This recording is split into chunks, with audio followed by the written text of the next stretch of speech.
बिस्मिल्लाहिर्रहमानिर्रहीम।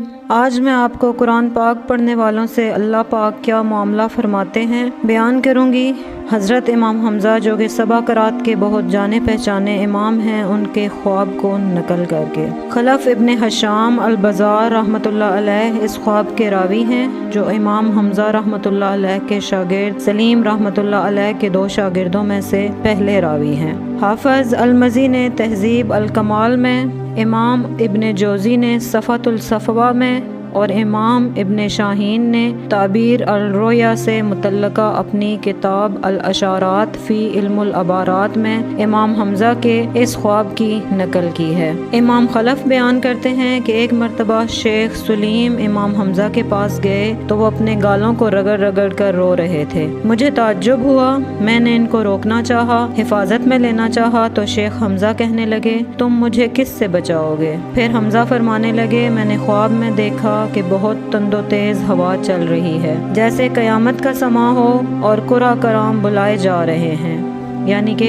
कारी कराम बुलाए जा रहे हैं, इनमें एक मैं भी हूँ। फिर मैंने एक पुकारने वाले को पुकारते सुना जो बहुत ही खूबसूरत अंदाज में पुकार रहा था। मुझ तक रसाई हासिल नहीं कर सकता सिवाय इसके जो कुरान जानता है, जिसने अपनी ज़िंदगी को कुरान के मुताबिक गुजारा।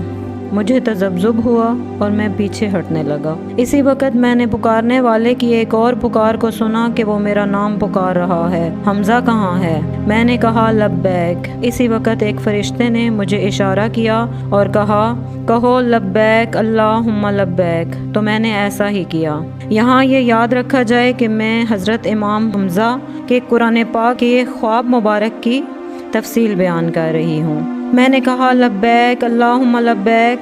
फिर मुझे एक घर में दाखिल किया गया जहाँ बहुत सारे कुरान की तिलावत की आवाज़ें गूंज रही थीं। मैं रुका और दौड़ना शुरू कर दिया। मैं परेशान था कि मैं कहाँ हूँ। मैंने फिर पुकारने वाले की आवाज़ को सुना, आज के दिन डरो नहीं, ऊपर चढ़ो और तिलावत शुरू करो। मैंने पलट कर देखा तो मैं एक मिंबर पर खड़ा था जो सफ़ेद मोतियों से बना था। इसके एक तरफ पीले याकूत थे और एक तरफ सबज़ ज़बरजदा थे, जन्नत के पत्थर। मुझे पुकारने वाले ने फिर कहा, चढ़ो और तिलावत करो। इस बार मैं चढ़ा। फिर कहा गया, सूरह अल-अनाम की तिलावत शुरू करो। मैंने तिलावत शुरू की, ये जाने बगैर कि मुझे पुकार कौन रहा है, यहाँ तक कि मैंने 60 आयात की तिलावत कर ली। जब मैंने 60 आयात पढ़ ली और अगली आयत शुरू की, वहुवल काहिरु फौका इबादिही, ये सूरह अल-अनाम की आयत नंबर 61 है। तो पुकारने वाले ने मुझे पुकारा, क्या मैं अपने बंदों पर गालिब नहीं हूँ? मैंने कहा, क्यों नहीं? इस वक्त मुझे मालूम हुआ कि पुकारने वाले अल्लाह रब्बुल इज़्ज़त थे। अल्लाह रब्बुल इज़्ज़त ने फरमाया, तुमने सच कहा, पढ़ो। मैंने फिर तिलावत शुरू की, यहाँ तक कि पूरी सूरह अल-अनाम पढ़ डाली। अल्लाह रब्बुल इज़्ज़त ने फिर फरमाया, और पढ़ो। फिर मैंने सूरह अल-आराफ शुरू की, यहाँ तक कि इसे भी मुकम्मल कर डाला। जब मैं अल-आराफ की आखिरी आयत पर पहुँचा तो मैंने सजदा करना चाहा तो अल्लाह सुब्हानहू व तआला फरमाने लगे, मुहासबे का वक्त ख़त्म हो चुका, अब इसे रहने दो। अल्लाह सुब्हानहू व तआला ने फिर पूछा, तुम्हें क़राअत किसने सिखाई? मैंने कहा, सुलेमान ने, यानी आमश ने। अल्लाह ताला ने कहा, सुलेमान ने सच सिखाया। सुलेमान को किसने सिखाया अमीर हमज़ा? मैंने जवाब दिया, याह्या ने। अल्लाह रब्बुल इज़्ज़त फरमाने लगे, याह्या ने सच सिखाया। याह्या को किसने सिखाया? मैंने जवाब दिया, अबू अब्दुर्रहमान अस-सुलमा ने। अल्लाह जल्ल शानुहु फरमाने लगे, अबू अब्दुर्रहमान ने सच सिखाया। उसको किसने सिखाया?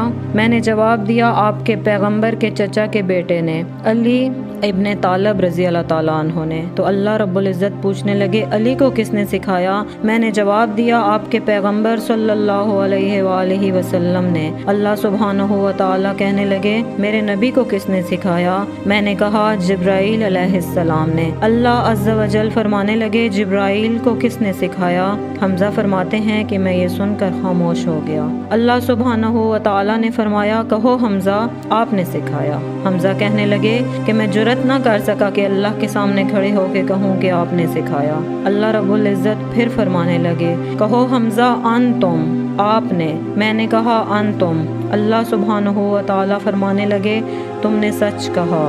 پھر اللہ رب العزت فرمانے لگے قرآن کے حقوق میں سے یہ حق ہے کہ میں اہل قرآن کو عزت دوں، خصوصاً ان لوگوں کو جنہوں نے اپنی زندگی کو قرآن کے مطابق ڈھالا۔ اے حمزہ قرآن میرا کلام ہے اور اہل قرآن سے مجھ سے زیادہ کوئی محبت نہیں کرتا۔ اے حمزہ میرے قریب آؤ۔ میں اتنا قریب چلا گیا، پھر اللہ تعالیٰ نے اپنا ہاتھ خوشبو میں ڈالا جس کا نام الغالیہ تھا، مجھے وہ خوشبو لگائی۔ پھر اللہ رب العزت فرمانے لگے میں نے یہ صرف تمہارے ساتھ نہیں کیا بلکہ تم سے پہلے آنے والے اور تم سے بعد آنے والے قرآن کے ساتھ بھی یہی کچھ کیا، اور جو بھی قرآن پڑھے گا اس کے لیے ایسا ہی ہوگا جیسے تمہارے ساتھ ہوا۔ اپنے دوستوں کو، اپنے قریب لوگوں کو خبر دو کہ اللہ کیسے قرآن والوں کو عزت دیتا ہے اور ان سے کیسے محبت کرتا ہے، یقیناً وہ برگزیدہ اور چنے ہوئے لوگ ہیں۔ اے حمزہ میرے عزت و جلال کی قسم میں ان کو عذاب نہ دوں گا۔ اس زبان کو جہنم کی آگ نہیں چھوئے گی جس زبان نے قرآن کی تلاوت کی ہوگی، اس دل کو جہنم کی آگ نہیں چھوئے گی جس دل نے قرآن سے تقوی اختیار کیا ہوگا، نہ ان کانوں کو آگ چھوئے گی جن کانوں نے اس قرآن کو سنا ہوگا، اور نہ ہی ان آنکھوں کو جہنم کی آگ چھوئے گی جن آنکھوں نے اس قرآن کو دیکھا ہوگا۔ حمزہ کہتے ہیں کہ پھر میں نے کہا سبحانک سبحانک ربی، پاک ہے میرا رب، پاک ہے۔ پھر اللہ سبحانہ و تعالیٰ نے کہا اے حمزہ کہ جو قرآن کو دیکھ کر پڑھتے ہیں ان کو بھی اجر ملے گا، سب کو اجر دیا جائے گا، چاہے دیکھ کر پڑھیں چاہے زبانی۔ جب وہ قیامت کے دن میرے پاس آئیں گے ان کی ہر آیت کے بدلے میں درجے بلند ہوتے جائیں گے۔ اس کے بعد امام حمزہ رحمۃ اللہ علیہ